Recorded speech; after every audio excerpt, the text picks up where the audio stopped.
One of the enduring mysteries of the Second World War is the location of a lost Nazi gold train. It's believed by some that a train filled with golden treasure was hidden by the Nazis in southwest Poland as the final days of the Third Reich came. It's believed that the train is full of paintings stolen during the conflict, jewellery and many other riches, but despite numerous searches nothing has turned up. However, there was a Nazi gold train that was found as World War II came to an end, and found on board was a huge amount of stolen property.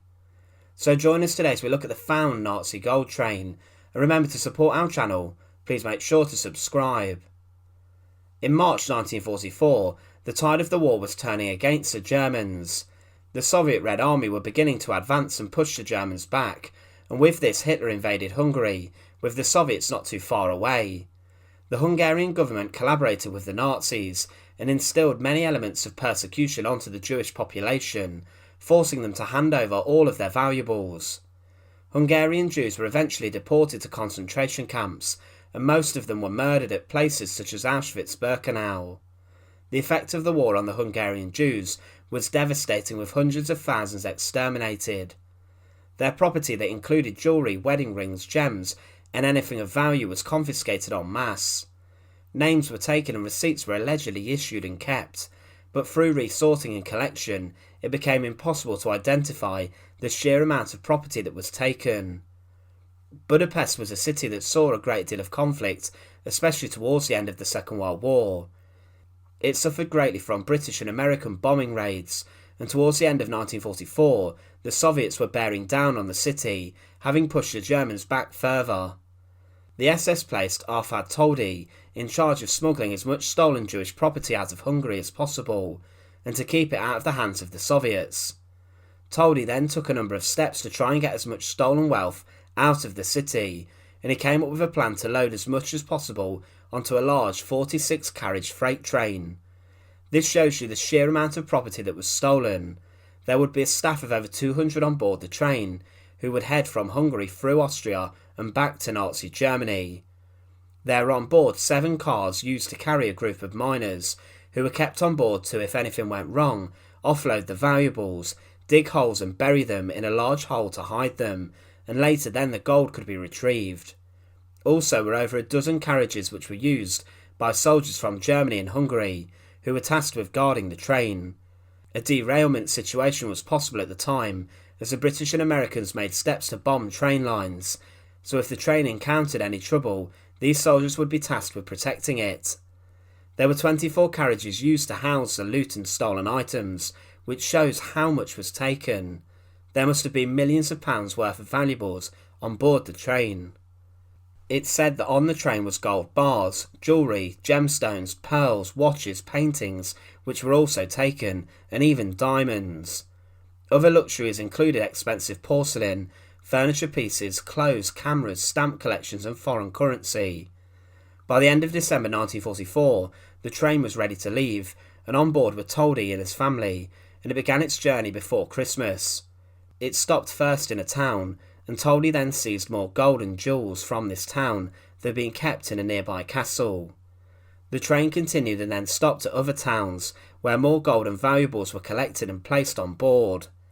It then stopped for 92 days to count and catalogue the valuables near to the Austrian border, and it has been estimated in today's money that the train would hold property worth possibly around $2 billion in modern money. The train then began its journey west in spring 1945 again, but things were changing. The end of the war was coming, and Toldi, the leader on board, began to become paranoid. He believed the Soviets were hunting him and the train, and in a way to offload some stolen property, he even bartered some of the gold and jewellery with the staff on board. Toldi, with this paranoia, left the train with his family. They abandoned the train on the 30th of March 1945 as the train entered Austria, and the Soviets were only around 10 miles behind. He left his adjutant in charge of taking the train to its final destination, and Toldi and his family tried to enter Switzerland but were not allowed in. He then asked an SS officer and friend to help him, and Toldi bartered with the SS man, offering 4 crates of valuables for false passports. The train continued into Austria and stopped to offload some of the valuables to trucks, but these specific crates were lost to time and today their location is unknown, presumably stolen by German soldiers. The train then came to the town of Werfen, near to the Berchtesgaden Alps, where Hitler's eagle's nest was found and the Berghof was. The train never reached Germany in its intended destination, with it being seized by the Allies. The French first took control, and then handed over to the US Army. When the Americans took control, all of the staff on board were arrested and separated from the train, but a small number were asked to help unload. Emptied from the train were 1,500 crates containing the riches, as well as 5,200 pieces of furniture. The Hungarians knew that the train did not reach its intended destination, and repeatedly asked for the property to be returned, but the US continued to ignore the calls. The ownership of the goods was impossible to work out, and the US stated that the belongings were to be given to aid refugee organisations, but there was a significant amount of property stolen from the train. High-ranking generals and officers benefited from stolen wealth from the train, and some even had their homes furnished with the goods taken. Other soldiers looted smaller parts of the train, pocketing the goods and then selling them off. Lots of the riches were taken back to America and then auctioned, with millions of dollars of stolen gold ending up in America. Lots of the riches of the gold train also found themselves into private hands. The details of the Hungarian gold train were kept secret until 1998, and it was seen that the US did not correctly, and to a high standard, deal with the goods on board. The mishandling of assets was brought in front of a court, and a settlement of $25.5 million was reached, with various Jewish charities receiving much of the funding.